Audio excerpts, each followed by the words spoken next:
Time for another draft physics video production.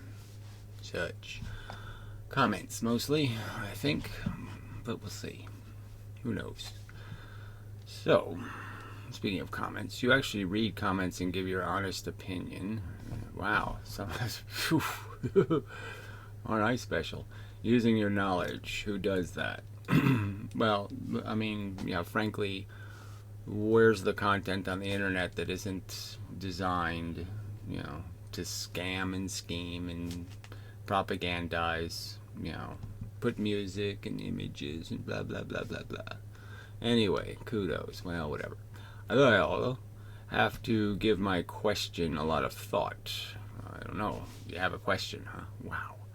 And I wouldn't say my username is religious. My point is the Tea Party is just a fucking branch of the moraling majority kind of bullshit, okay? I mean, it's just basically telling me overtly, okay, yes, we believe that deficit spending is retarded, but we also believe that somehow all these religious people have to be subsidized, and we have to subsidize us having kids, and we have to subsidize all the things I do, and we have to somehow sanction everything anybody else does. So anybody who has unusual sex or does this or does that, we have to somehow punish them, and we have to reward people like me. So whatever kind of particular perversions I have, those are really great, and any ones that you have suck. I mean, it's just such a horseshit party. That's my point, fuckhead. I think religion is evil, okay? I think it doesn't do anything good for anybody. It's a complete delusion, okay, that gets people thinking they're accomplishing something when they're making a fucking goddamn mess. It's like the idiot procreators, right? That's one of my big subjects, okay? They sit there, and what do? They basically sentence their kid to a death more horrible than the electric chair, okay? On average, the average person dies a lot more horrible than the electric chair. And before they get electrocuted in the electric chair, they get tortured in a sense that we inject them full of chemicals and do all kinds of things to them and shove tubes all over the place and do all kinds of experiments on them essentially before they get the electric chair. So that's what we give the average good guy. That's the reward they're going to get from being born on this fucking shithole of a planet by their loving parents. Does it make sense to you, fuckhead? That makes sense somehow. That's the way the world actually works. Okay, the psycho killer basically lives, has fun, does all his psycho killing, blah, blah, blah, blah. Jizzes on the corpses and all that kind of crap. Fun. It gets a quick, humane death, and, what is the nice guy get? Work, burden, harassment, bills, shit, and then torture and death. So fuck you people. Fuck your silly delusions. Okay. My belief in God is only my hope. Well, who cares? We can all have little fantasies. And should we tell everybody what our little fantasies are? I daydream sometimes about putting my little ruby slippers on and tapping my heels 3 times and saying there's no place like home. It makes me feel better just to think about it. No, that's horse shit. Who cares what kind of nonsense you have in your head that makes the medicine go down? Whatever kind of sugar you put in to sweeten your putrid life. What kind of funky glasses you put on to make your wife fuckable. Who cares? I hope that this is all for a reason. And what would the reason be? Except fulfilling some psycho god's torture and domination fantasies. I mean, who but a psycho killer could imagine a system as dumb as this, where basically the system is killing things every day in obscene numbers, and most of them are children. What kind of brilliant god comes up with that fucking idea? Yeah, it's just so fucking stupid. And again, it's just so obviously stupid. And that's the real problem. You people aren't just belligerently hopeful or you're belligerently stupid to think there's any hope, okay, that your hopes have any capacity to fix anything or do anything or to stop anything, because they won't. Hoping doesn't fix problems. Getting real and facing them fixes them. You have to first face them to fix them. If David ran away from Goliath, and there wouldn't be any story, would there? I'm hopeful there is a creator. Why? What? Because you actually think there's some fucking possible way you can make this obvious meat grinder into some sort of loving thing. You're an idiot. You're just fucking saying fuck facts, fuck the truth. I'm just not going to pay any attention to the fact that we're not. Obviously, we've evolved to be these kinds of survival machines and nothing more. We're not doing anything different than the fucking squiggly worm, except we're telling silly stories along the way. We're just worms telling silly stories to each other. Fuck you. This is all just delusional bullshit. Alright, take care. I look forward to watching your other videos. Fine. So at least you have the right attitude in terms of understanding that, yes, our differences in belief, though, they're not small differences. They're really colossal differences. Anyway. If you bring up supernatural beliefs on this science channel, you're going to get chewed out. Well, the point is the whole conversation seems to be about supernatural beliefs, right? I mean, conventional physics is a bunch of supernatural beliefs. Dark matter, it's a supernatural belief. Multiverse, supernatural belief. Entanglement is still a supernatural belief. There really is no natural mechanism. There's no, it's all just voodoo and woohoo and whatever. It's the evidence is putridly thin. Do yourself a favor and delete that part of your post. Well, that, I don't think people need to have that kind of advice, but whatever. I mean, you ought to just let it happen naturally. Thinking clearly too. No, you scared of words? See there, at least he's grown up. He can take it. His beliefs are his and mine are mine. Well, that doesn't say anything at all. The point is there's right and there's wrong. There's truth and there's bullshit. And you're just covering yourself in a little bullshit gown and saying, I'm one of them. I'm a bullshitter. Just because someone disagrees with you doesn't mean you adjust your opinion to make a person happy. Well, that's not the point either. But the point is you have no grounding in anything called being respectful of facts if you're going to in any way defend the delusion that is God.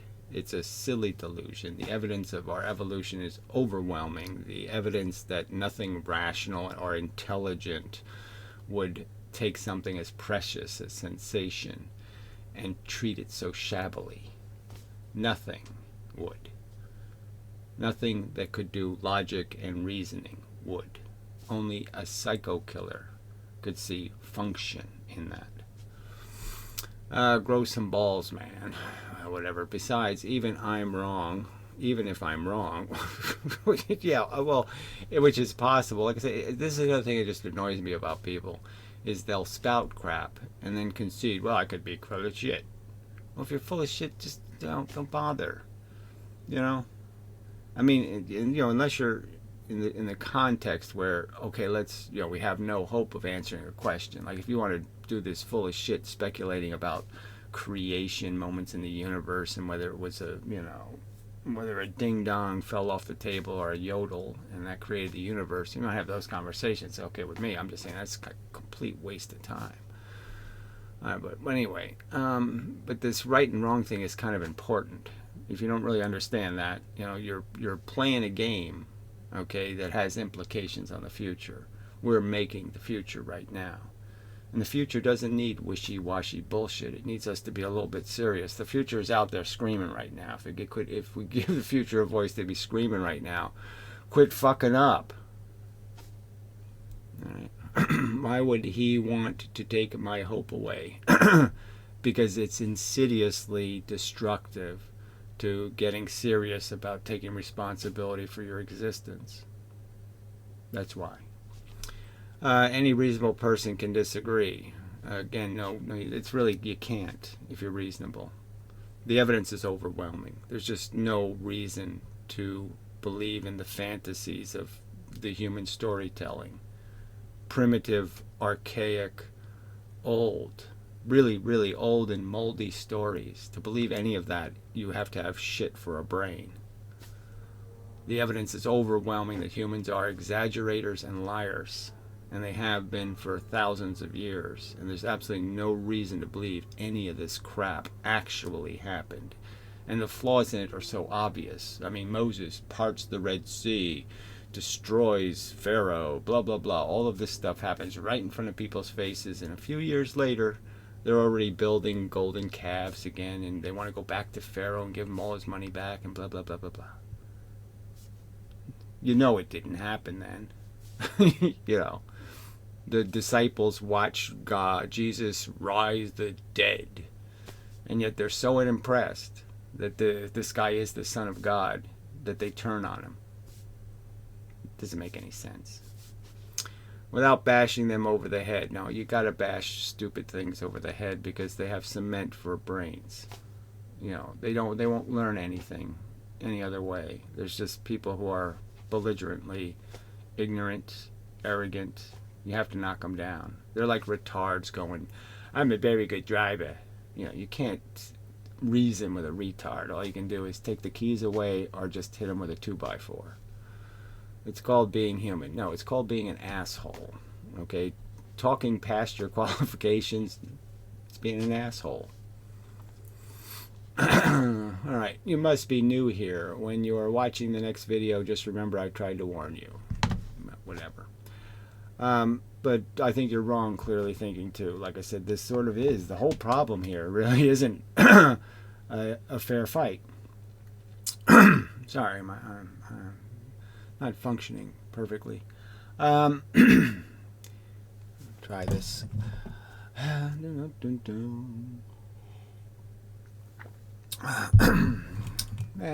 Not really.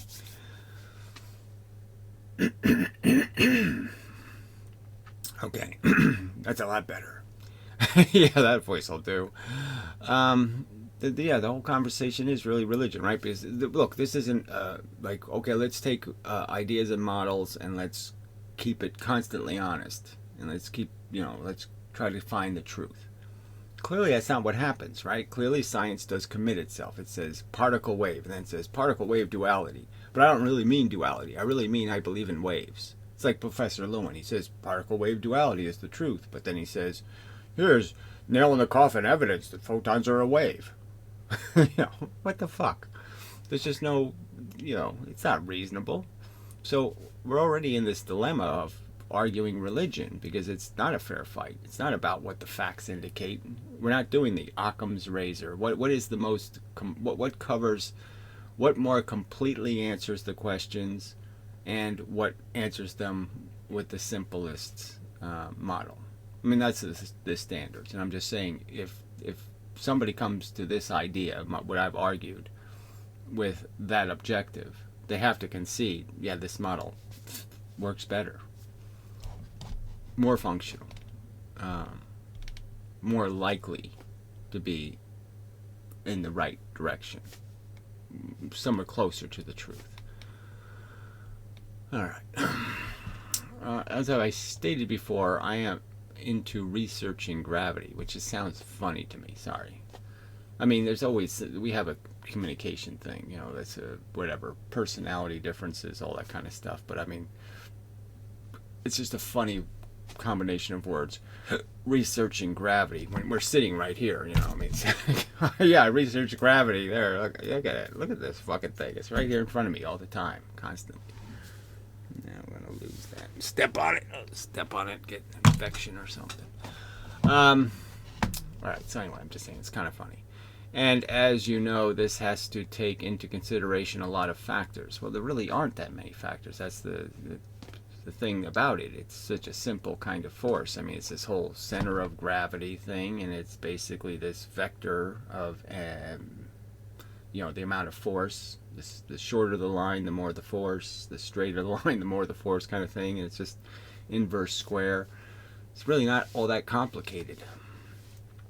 Ken Willer states that the speed of light is a rate of induction, which doesn't really mean anything, right? I mean, induction is between coils through a force, the photon. Okay, photons create induction, essentially, right? Photons without frequency, whatever, however you want to look at it. I'm just saying they're little bits going the speed of light, and they go from this thing, okay, to something else, and that's the induction. There's a force hitting the wire.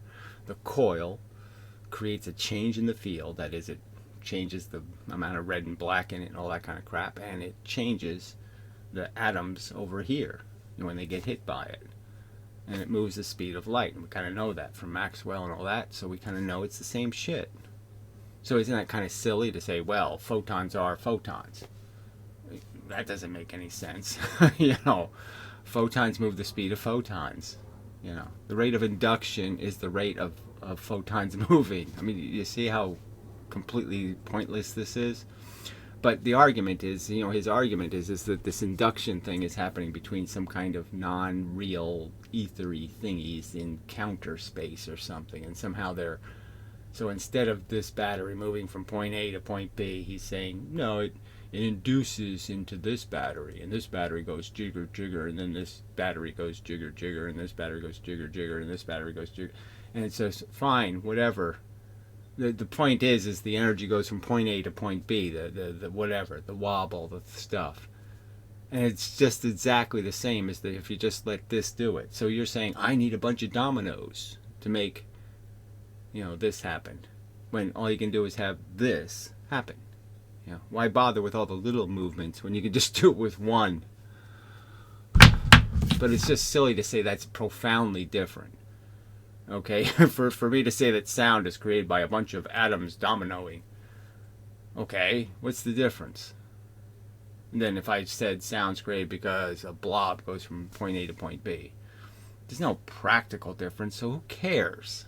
Why do we need to use new rhetoric or make it sound like it's fundamentally saying something different? It's the speed of light. It's the speed at which the light goes from point A to point B. Who cares whether there's dominoes in the way? Whatever. I entertain this theory, and it does not play out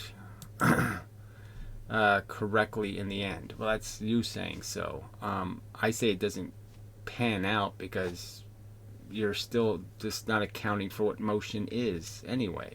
You haven't solved any problem. The domino still has to move. So why not just have it move all the way? Why play this stupid game? Anyway, my particular model of gravity. So again, the agenda of my channel, okay, is not to debunk some guy nowhere saying stuff no one's listening to.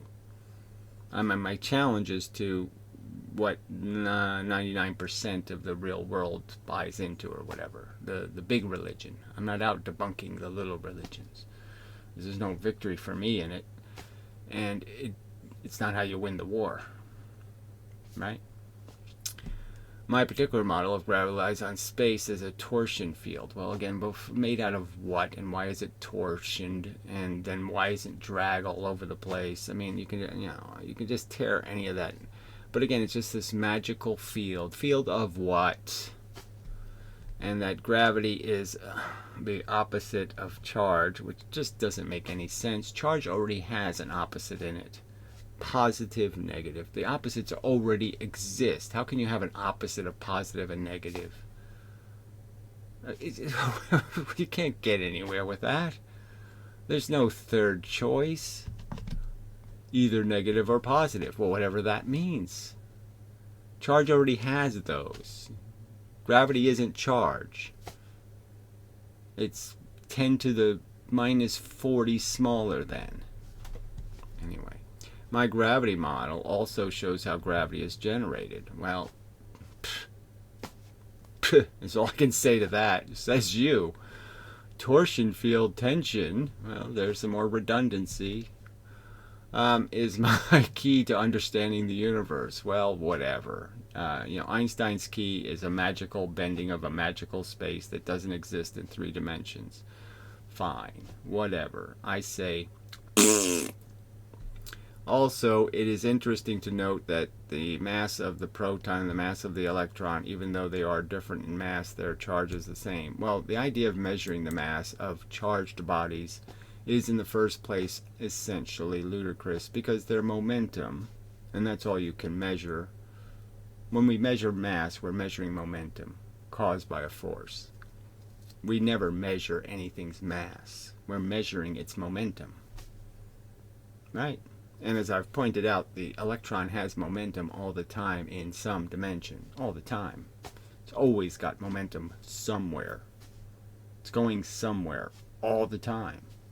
Even though it doesn't get anywhere, it's going somewhere all the time.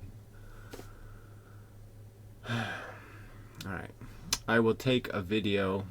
I'll make a video explaining my particular perception of gravity anyway. It's all very interesting. Well, just understand that I'm probably going to rip the video to shreds. So just understand that that's my objective. I don't need your new theory. I have a theory already. And I'm quite convinced I'm correct. And as I've shown, I will listen to other people's theories. But I'm going to be listening, understanding, saying things like, well, how is this better than the model I've provided? And I'm going to come to the conclusion it's not better. It's going to sound like dark matter. There's going to be some torsion field. The magical invisible torsion field does the torsioning of the torsion thing. No, that's not an answer. Alright. Tea party guy again. I vape and I'm curious about your setup. Is it a hookah? A hookah is a water pipe. Does this look like a water pipe? I don't know. You don't know. It's a tank. There's a tank at the end that holds nicotine. Okay? And there's a little, whatever you call it, atomizer. You call it something like that. You know, a little heated coil. And it vaporizes the liquid nicotine. That's it. That's all. Technology's been around like 7 years or something. What do you need? Well, anyway, there's no. I just don't.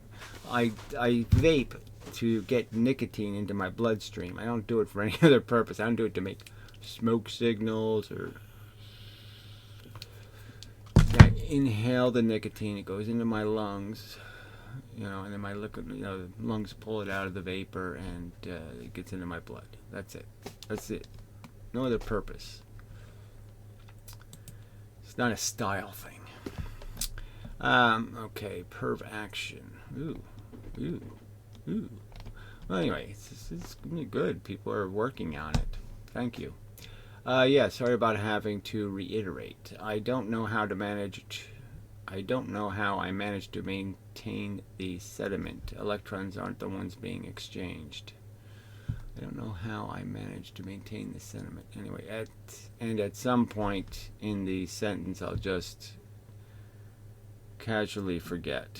Apparently, cognitive dissonance still requires a sorting trash with tweezers kind of work. Oh, okay.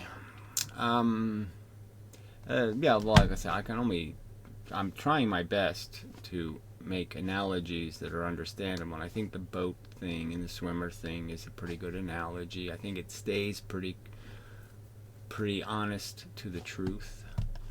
All right, there is no threshold that needs to be. I think what would bridge the gap is trying out this summary.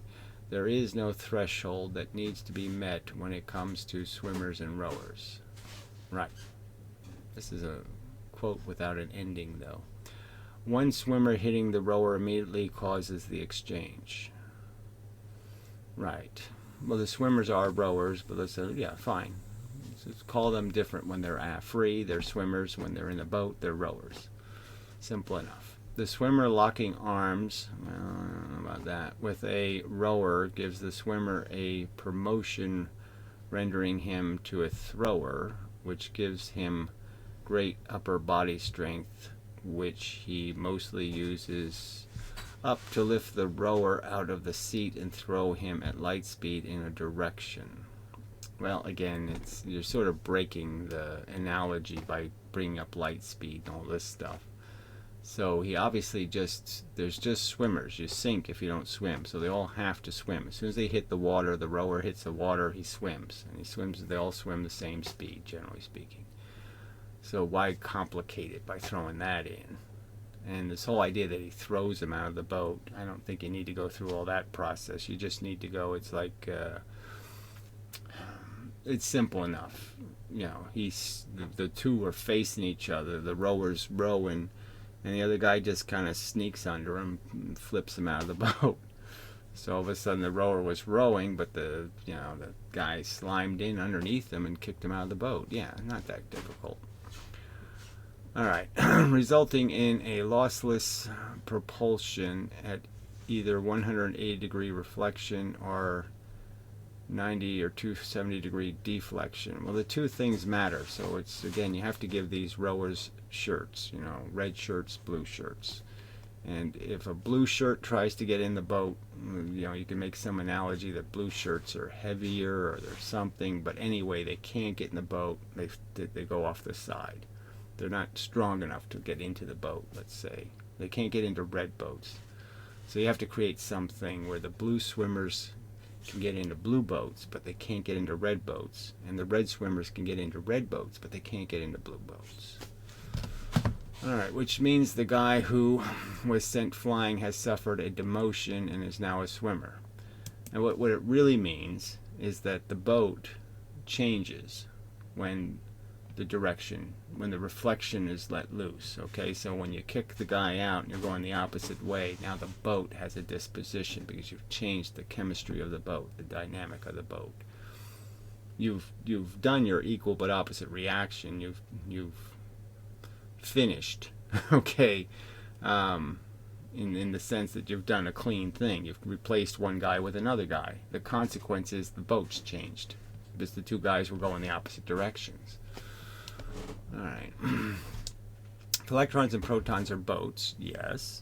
The atoms are monas in the battle. It could be looked at that way. They're a collection of boats, yes. The boats could be in collections that are, it's like you can have your wagon train in a circle, or you could do a square wagon train thing. You can do different things with your wagons. And so, yes, the boats can be lined up in different ways, and that would account for the different elements. Proton clusters being marine ships and electrons being pirate ships. You want to think of it that way, fine. Yes, the red boats are different than the blue boats, and pirates can't get a job on the marine boat, and marines can't get a job on the pirate boat. Sorry for getting cute here. Well, you're getting annoying, but it's fine if you want to call that cute. Drunks often do that. They think they're cute. But I had to undo my confusion, wherein I non-cognizant, thought the atoms as also boats. I'm almost done. Right, so the atoms aren't boats. The atoms are a collection of pirates and marines. So atoms aren't all marines, or they're not all pirates separate or something. They're mixed together in an atom. So that's where the pirate marine thing kind of doesn't work. But if you think of them as all having different battles in different places, then yes, those would be the atoms. The same battle going on in all kinds of locations. The ones throwing the newly demoted swimmers back to where they came from are loyal pirates or marines. They hope to hit the ship they come from, maintaining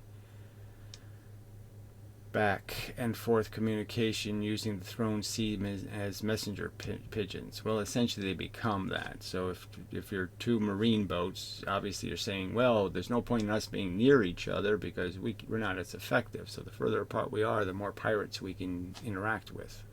But interacting with each other doesn't make much sense. So yeah, we'll just be exchanging, the same people back and forth.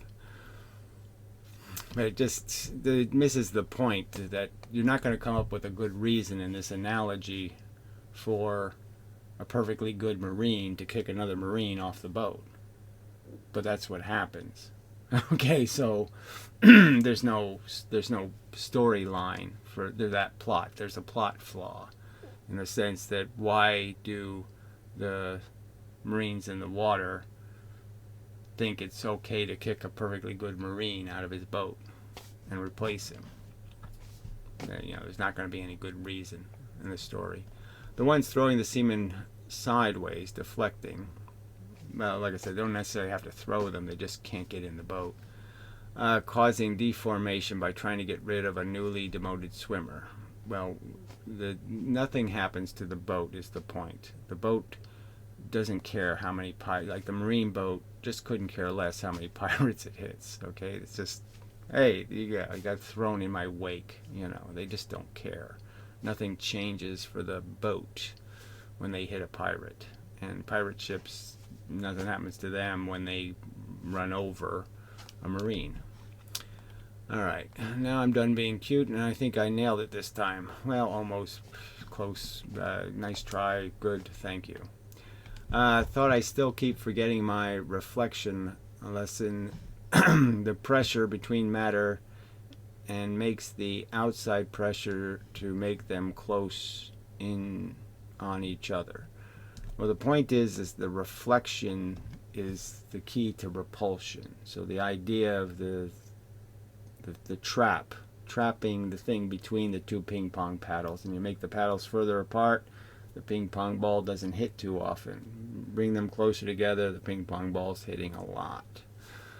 That's all you really need to understand, frankly, and just understand, well, yeah, if it's all deflections, then there's no reflections. That's very low pressure, so you get the high and low pressure thing.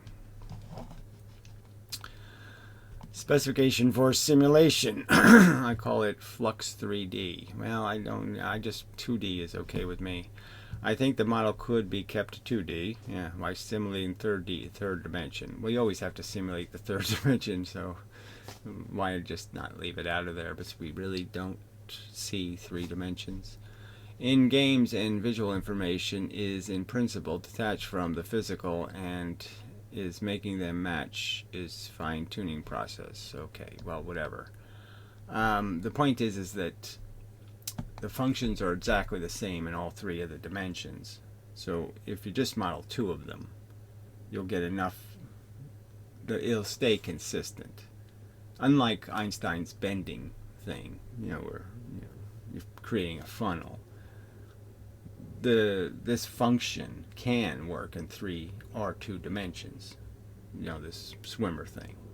You don't have to worry about swimmers coming under the water and then jumping in the air to kind of this, even though that would be what the third dimension would require is underwater invaders versus air invaders. You don't need to add those extras for the principle to work, is the point. So it works in 3 dimensions. It's just that why go to this extra work of creating flying monkeys and swimming monkeys? I mean, underwater monkeys. Anyway. Alright, by increasing towards the front or decreasing, there's a point to this, right? Towards the back, bit size, seat size, and boat size visually, one could account for the z-axis. So yeah, making things bigger and smaller and all, but I'm just saying you don't need the z-axis to create a functional, useful model. Let's put it that way. You've moved your palm towards the camera countless times, so I think you know what I'm getting at. Yes, we have a perception of the third dimension based on this size thing, but we don't really see it. I just don't know what the growth laws should look like. Well, that's the trickiest part, I suppose, is getting the proportions right. So you just make it possible to adjust those things. So you just make the swimmer a certain size, and then just make the boat adjustable. Probably the boat swimmers and rowers would retain their circle or other shapes. Well, the shape is a little tricky in the sense that, unlike pool balls, I should have some round things here, but just pretend these are round things. Okay, and they can hit at funny angles, like just barely hit each other, That doesn't happen. So the physics is basically really, really kinetic. And so if you hit this anywhere, there's no surface like bullshit. It's like it's a jagged little staircase, and you always hit one of the flat stairs. You hit one of the risers, so you're always hitting a riser. You never hit at a funny angle. You always hit a perpendicular surface. So you have to just think of the perpendicular surface as going around the circle, right? So you say the electron's a sphere, but it's a sphere that has a bunch of flat surfaces. So when you hit it, this is the motion. There's never this kind of angular crap. Now, you probably could put it in, but I'm just saying it probably all averages out, so it doesn't matter. But I'm just saying that the basic point is that momentum in this direction will be converted into momentum in that direction, not some other direction. The reflection will always be opposite, right back to the source. Okay. Other shapes. So yes, the shape's a little bit. You got to just be careful in understanding that it's an exchange of momentum, not an interaction with the shape of the boat. You're just replacing the rower. You're not replacing. You're not interacting with boat. That's why it would be easier to make them grow visually. Again, I just don't think making them grow makes any sense. So just forget about the third dimension and just make it a two-dimensional model, and you just have them move in the 2 dimensions. Don't worry about the in-out stuff. The version blockage by closer particles would be solved by lowering the opacity. So again, I wouldn't bother with that either. You just have the speed, right? The speed of light will be this fast instead of, whatever. And you have to adjust the boat speed to be proportional in some respect, to the speed of the force. But I would argue, that's the tricky part, because you could end up waiting an awful long time for anything to happen, because the fact is the boats have 1 million rowers in them in nature, let's say. I mean, the movement requires, well, it probably isn't that many, because electrons get going pretty quickly. So that's the only part you might have to fiddle with the numbers, but I'm just saying you can just make that a variable that you can, times 3 or, whatever, times 0.3, to amplify or suppress the fact that you've made the speed of light a lot slower than the speed of light. It wouldn't be functionless. Their respective side could help govern their behavior. Obviously, the size will be important, the ratio, and how often the little force bits hit is going to be important, and all that kind of stuff. But I'm just saying, you just make those variables you can adjust. Having the shapes interact the strongest with shapes of similar size. Well, like I said, the electrons are all the same size, the force bits are all the same size, so all you do is make those sizes variable. By what relation? What's the strength of interaction? It's just rower for rower, and all you're really saying is how many rowers are in the boat, so you just say something like 10, and you try it. 10 rowers in the boat. And like I've said, the trick is going to be is that electrons are probably an odd number of seats in any dimension. So it's going to be something like 9 seats. That's the easiest part, right? Apart from having to set the center of gravity for each bit and a minimum distance. So like I said, the center of gravity doesn't really exist. So you don't worry about the center of gravity. You just worry about this is a thing with seats in the direction I'm going, right? There's a row of seats in every direction, theoretically. Now, obviously, you can't do all those directions, so you just do the primary ones, and you just average it out. So if it hits a little bit off, you just pretend it hit at this other angle, where the row is. It's not that big of a compromise. But the idea is you're just replacing the guy in the seat. You're not interacting with anything but the rowers on the line of your momentum. So the rowers in line with your momentum, you're going to replace one of those. He's going to go the way you came, exactly the way you came. All right, and you're going to be going exactly in the opposite direction that that one was rowing. That's what's going to happen. The center of gravity will take care of itself. So, again, there's no I hit you here, or I hit you here, or I hit you in some location. No, you either hit it or you don't hit it.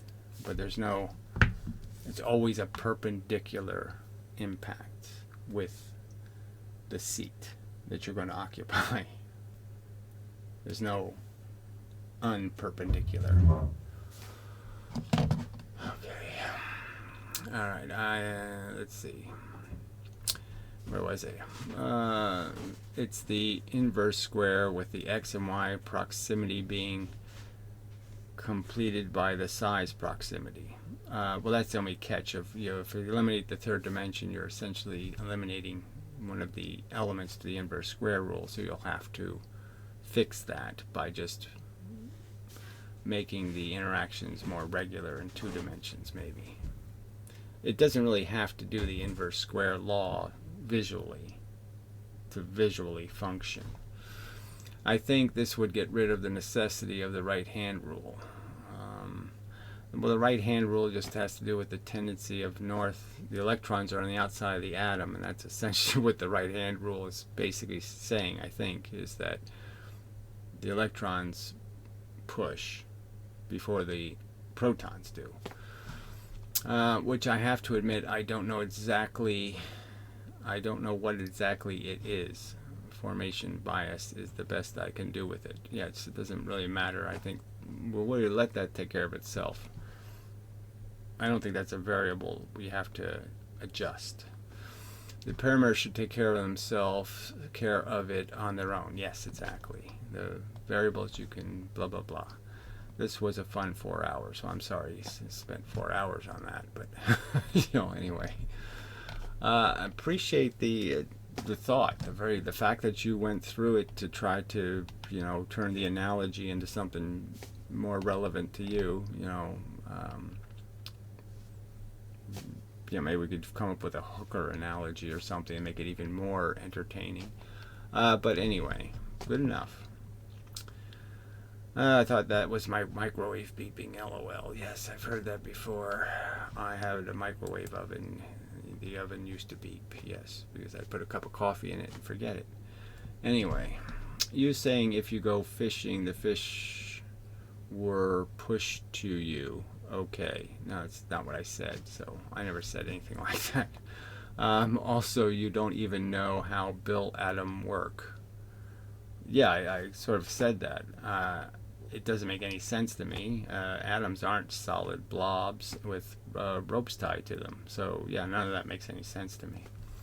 If you want to give criticism, at least try to understand. I've watched his videos. Frankly, he just doesn't explain any of that. So he just draws a picture with a bunch of ropes going everywhere. And they don't go everywhere. There's only like 10 ropes in the picture, even though there has to be a bazillion, gazillion ropes. And they all have to tie into one atom. One atom has to have a rope tied to every other atom in the universe. Now, I'm just arguing that the ropes themselves, the thickness of all of that rope, would be much bigger than the fucking atom. I mean, these ropes have to be so tiny and thin. It's just hard to imagine. It's insanely hard to imagine, in my opinion. You have to be sort of insane if you're actually imagining every atom being connected by a rope to another atom, every other atom in the universe. It just can't make any sense. If you want to give criticism, at least try to understand what he is proposing. I'm trying to understand. I'm pointing out the defects in what he's proposing. One of the defects is the inverse square law, actually, in the sense that if every atom was connected to every atom, then you really wouldn't have what really happens, like with photons. Okay, photons leave and they're spreading in 2 dimensions as they're leaving. Okay, so, when photons going a little bit off, they're not parallel. Well, some are actually parallel. I'm just saying the majority of them are spreading in 2 dimensions. So if the further away I get, it's either I get hit with a photon or I don't. It's not that I have some constant rope tied between me and the light bulb. And so something very, very distant in space could actually go through many thousands or millions of years without ever getting one of these light bulb photons to hit it. So this light bulb is producing light and it's going everywhere. And some of it, theoretically, right, would be going to the far reaches of space. But those places in space will never, ever, ever get one of these photons. It's just not going to happen, right? Their photons aren't getting through the roof. They're only going out that window. Obviously, the stuff that way, just this doesn't have a chance that any one of those photons is ever going to get there. It's just a theoretical thing, you know? There's no rope connecting that. And there's absolutely no evidence that the rope bent around the objects or did something else. No, there's no rope. It just isn't there. There's no effect. No photon ever gets there. It's just a fact. So there can't be a rope there already. All right. I just watched that video and I loved it. Oh, great. Vortex-based mathematics. Marco Rodin. So again, you know, this is a religion. It's numerology. They think the number 9 means something because you can create a W, you know, connecting the number 1, 2, 5, 7, 9, 12, and somehow, you know, it makes a W that keeps Wing. I mean, it's just fucking nonsense. You know, it's, you know, thinking coincidences mean God exists because there's coincidences, because it's inevitable that certain things will happen in a pattern just from randomness. Randomness creates patterns, some of them quite regular, and you know, you'd say, gee, who made it? Nobody made it. It's random. Can you give your opinion on the subject? Yeah, I think you're just an asshole, an idiot, a complete fucktard. You're just trying to be stupid. You're not trying to be smart. Ho. And by the way, I follow your channel now because it's much clearer. Well, how, if I'm clear, I mean, you know how, no, I mean, it's almost insulting me to say, oh, I really like this numerology, wooey, religious crapola, and I like you too. That's a duality thing. That's doing wave particle thing or something. That's just stupid. Anyway. Much clearer, makes more sense. Well, I don't know how it can possibly make more sense. That the Ken video, then I guess you meant. Well, okay, it makes more sense than Ken Wheeler, sure.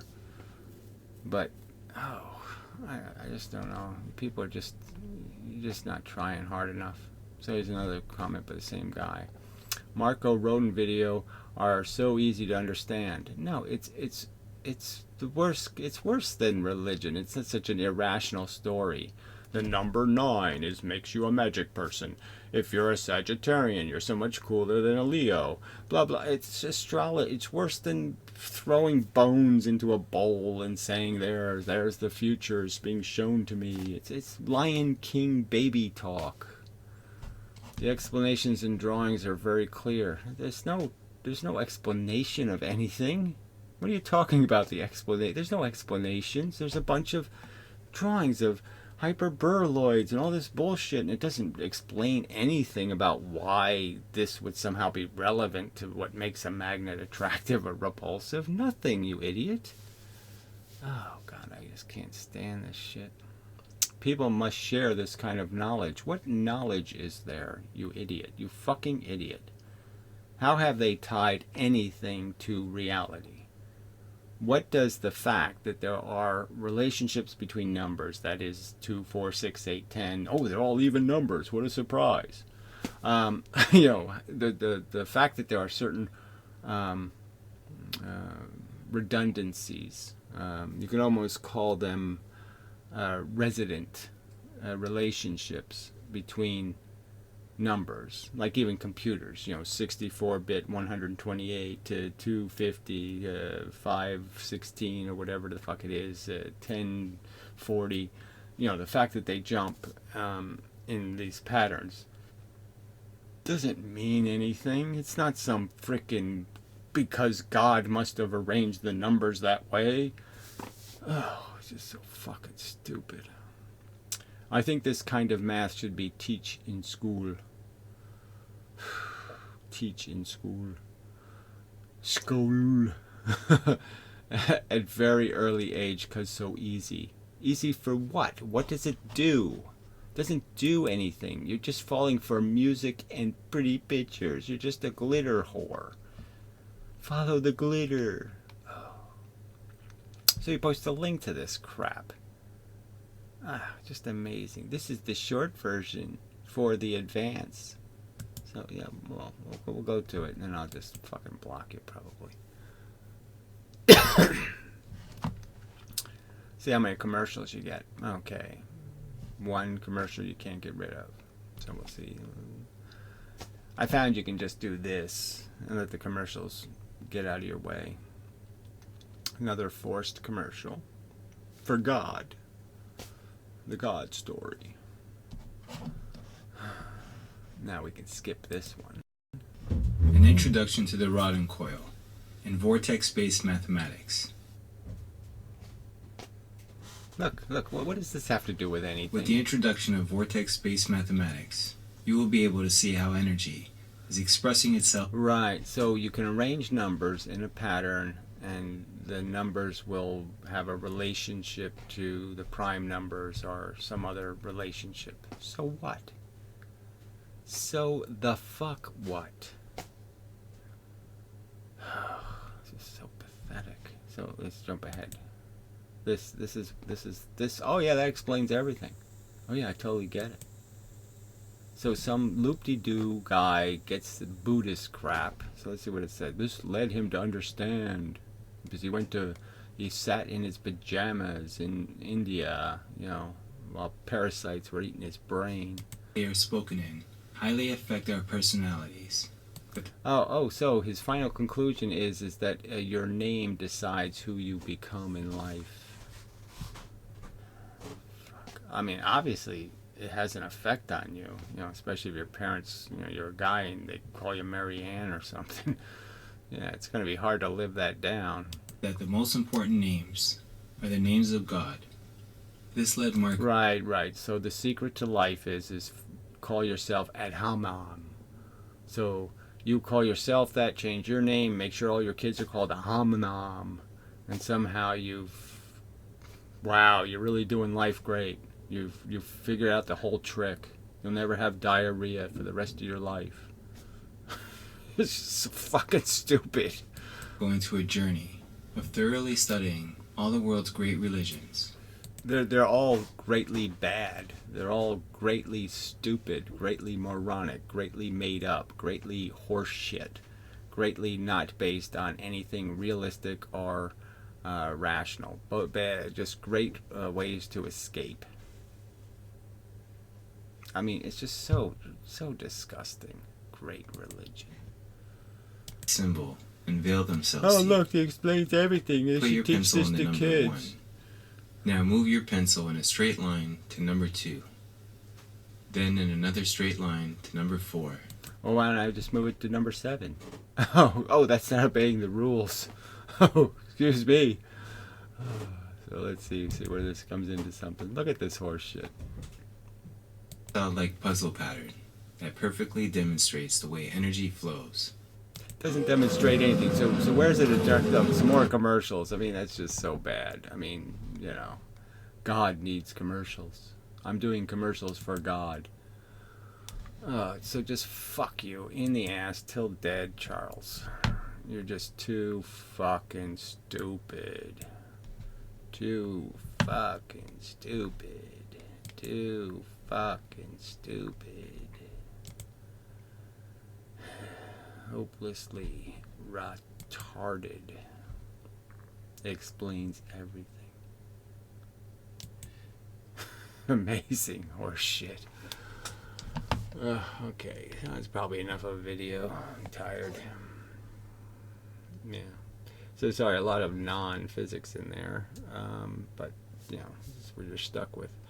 I'm working on, I rewrote the first paragraph of the web page and do the rest of them. Finish my definitions and such. So blah blah blah blah blah. Did get a piece of animation from the guides. It's not exactly what I'm, it's more like a gravity animation than a, small universe animation. So, but anyway, working on it. See what happens. And such. So, till the next time. And, that's all. Yeah. That's enough. There really isn't any news. I mean, nobody makes any videos. It's just nothing, nothing, nothing, nothing, nothing, nothing, nothing, nothing. It's just all crap. Crap. Anyway, okay. Until the next time and such. Yeah, I'll give up. That's the right thing to do, Gary. For the day.